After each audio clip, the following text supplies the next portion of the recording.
नमस्कार दोस्तों, स्वागत है आपका हमारे YouTube चैनल एग्ज़ाम गुरु में। दोस्तों, आज हम लेकर आए हैं आप लोगों के लिए केमिस्ट्री के 30 महत्वपूर्ण प्रश्न, 30 इम्पॉर्टेंट प्रश्न। और ये 30 इम्पॉर्टेंट प्रश्न उन सभी स्टूडेंट्स के लिए बहुत ही इम्पॉर्टेंट हैं जो आरआरबी, एनटीपीसी या SSC, RRB group D, SSC में भी CHSL, CGL, MTS, junior engineer, किसी भी एग्ज़ाम्स की आप तैयारी कर रहे हो, सारी एग्ज़ाम्स के लिए ये केमिस्ट्री के एमसीक्यूज़ बहुत ही इम्पॉर्टेंट हैं। अगर आप इन्हें ध्यान से पढ़ लेते हैं तो 1 से 2 नंबर आप लोगों के पक्के हो जाते हैं दोस्तों, क्योंकि केमिस्ट्री के 1 से 2 क्वेश्चन हर एग्ज़ाम्स में पूछे जाते हैं। चलिए दोस्तों, शुरुआत करते हैं, लेकिन उससे पहले अगर आपने चैनल को सब्सक्राइब नहीं किया हो तो फटाफट से चैनल को सब्सक्राइब कर दें दोस्तों। और अगर आपने वीडियो को लाइक नहीं किया हो तो फटाफट से एक लाइक, एक शेयर और एक कमेंट करते हुए चलें।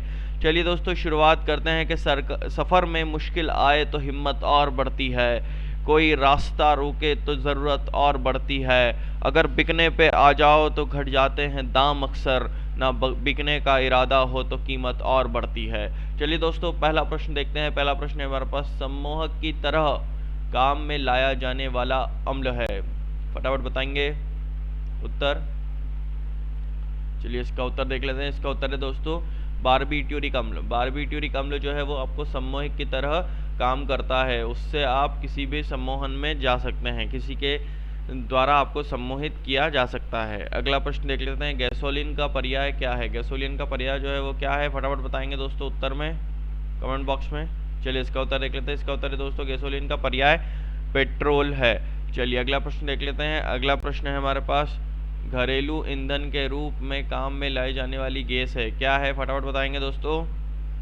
चलिए इसका उत्तर देख लेते हैं। इसका उत्तर है दोस्तों मीथेन। जो घरेलू ईंधन के रूप में काम में लाए जाने वाली गैस मीथेन है। दोस्तों, जो नाइट्रोजन प्रोटीन है, नाइट्रोजन प्रोटीन नामक जटिल जो कार्बनिक यौगिक में उपस्थित रहता है और यूरिया में 46% तक होती है। कितनी होती है, 46% तक होती है। ठीक है, अगला प्रश्न देख लेते हैं। अगला प्रश्न है हमारे पास, डाइफ्लोरोमीथेन बाजार में किस नाम से मिलती है। तो फटाफट बताएंगे दोस्तों किस नाम से मिलती है। तो ध्यान रखिएगा, फ्रीओन 12 के नाम से मिलती है डाइक्लोरो डाइफ्लोरो का मीथेन। अगला प्रश्न देख लेते हैं, साधारण रासायनिक अभिक्रिया द्वारा और अपघटित नहीं हो सकने वाला पदार्थ है, कौन सा है, बताएंगे उत्तर।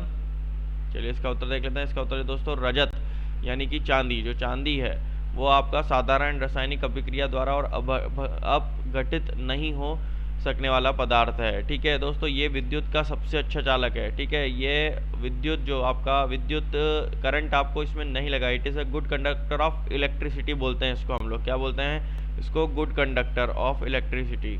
गुड कंडक्टर है ये इलेक्ट्रिसिटी का, it is a good conductor of electricity. दोस्तों, इसमें वायु मिश्रण का उदाहरण अगर हम लोग देखने, ये आपको वायु मिश्रण का भी एक उदाहरण है। ठीक है, और इसमें नाइट्रोजन 78% और आपका ऑक्सीजन 21%, मतलब 78% तो आपका नाइट्रोजन मिलेगी, 21% जो मिलेगी वो आपको ऑक्सीजन मिलेगी, और आपका जो CO2 है 0.03% जो है वो आपको CO2 मिलेगी। ठीक है, ये ध्यान रखिएगा। अगला प्रश्न देख लेते हैं। अगला प्रश्न है, निम्नलिखित में से कौन सा एल्यूमिनियम का अयस्क नहीं है। फटाफट बताएंगे दोस्तों कौन सा नहीं है, इसका उत्तर बताएंगे। इसका उत्तर है दोस्तों एजुराइट। एजुराइट जो है वो आपका एल्यूमिनियम का अयस्क नहीं है। और अगर इसका फार्मूला देखने जाएंगे आप तो केमिकल फार्मूला इसका CO3 COP3 whole twice OH whole twice, ये इसका पूरा केमिकल फार्मूला है।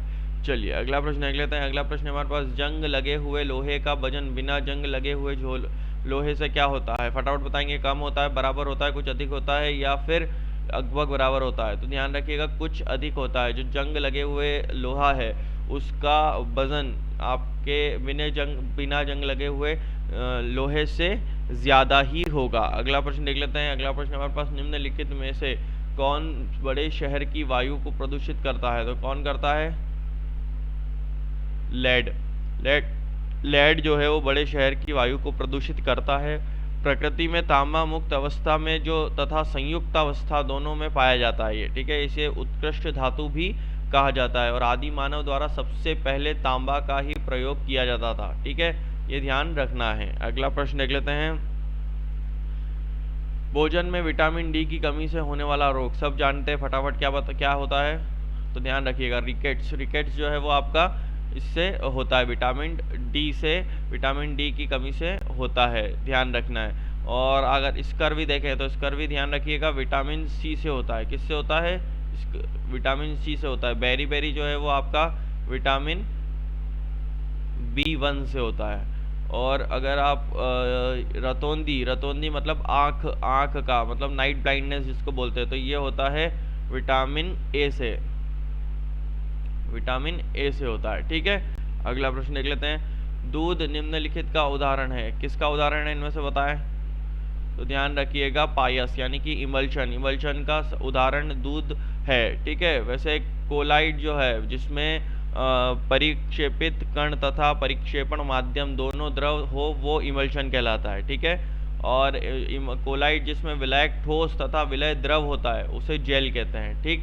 अगला प्रश्न देख लेते हैं। अगला प्रश्न है हमारे पास, तापमान को 0 डिग्री सेंटीग्रेड से कम करने के लिए बर्फ में मिलाया जाने वाला पदार्थ क्या है?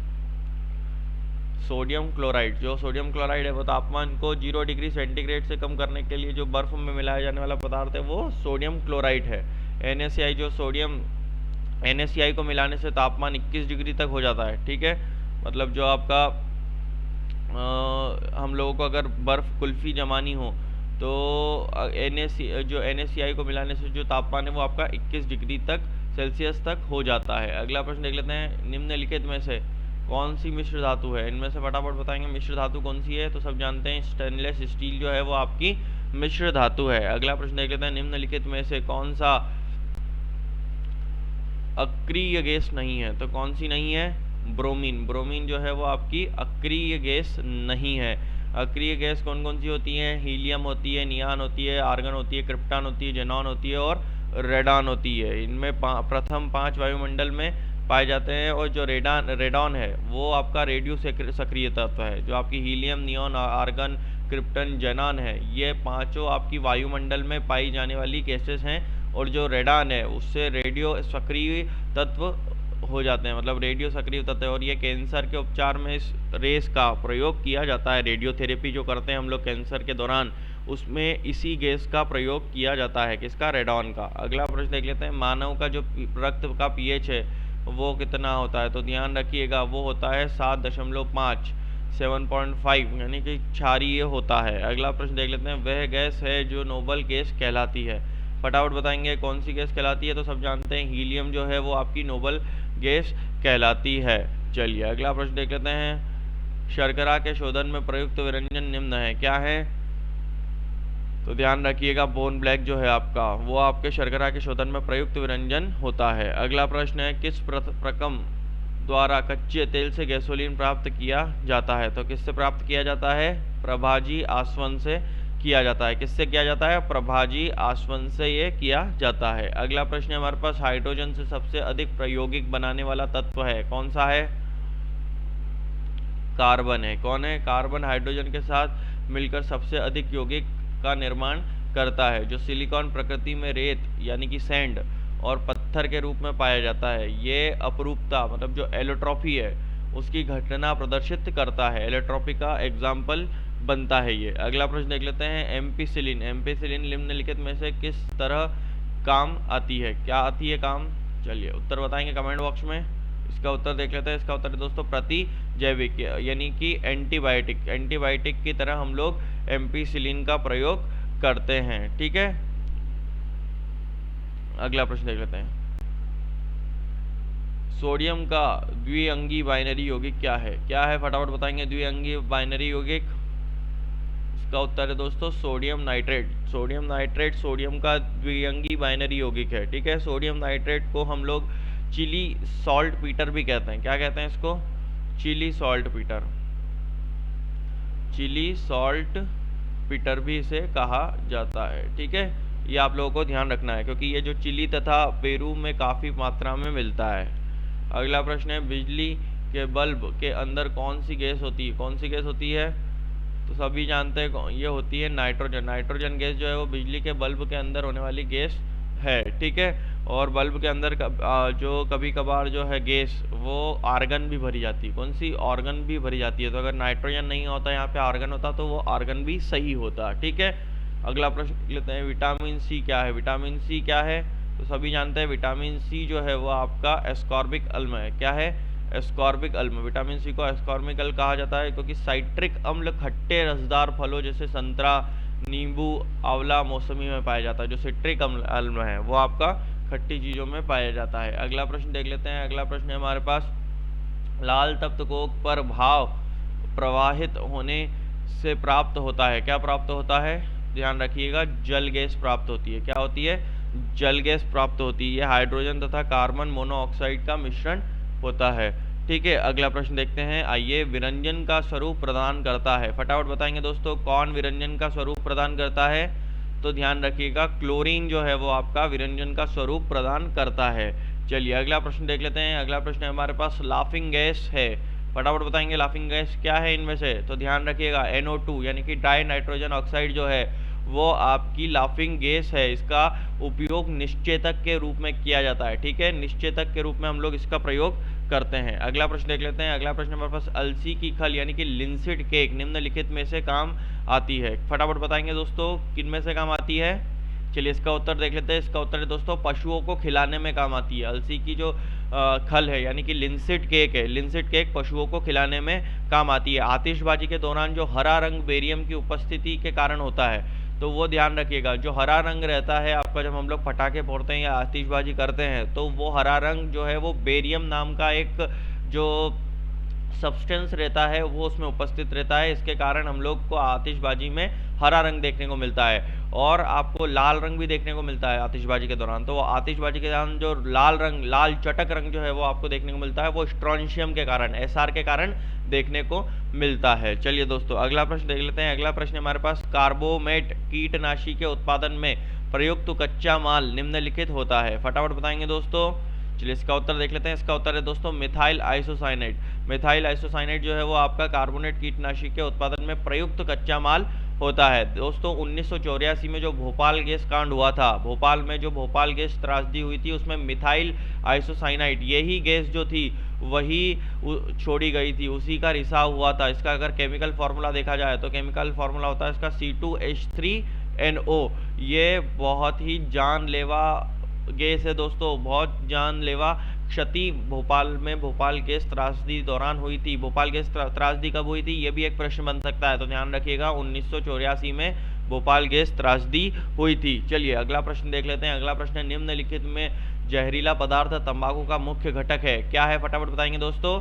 तो ध्यान रखिएगा, निकोटिन जो है वो आपका, निकोटिन जहरीला पदार्थ तंबाकू का मुख्य घटक है। चलिए अगला प्रश्न देख लेते हैं। अगला प्रश्न हमारे पास, महासागरों से शुद्ध जल किस विधि से प्राप्त किया जा सकता है? किससे प्राप्त किया जा सकता है?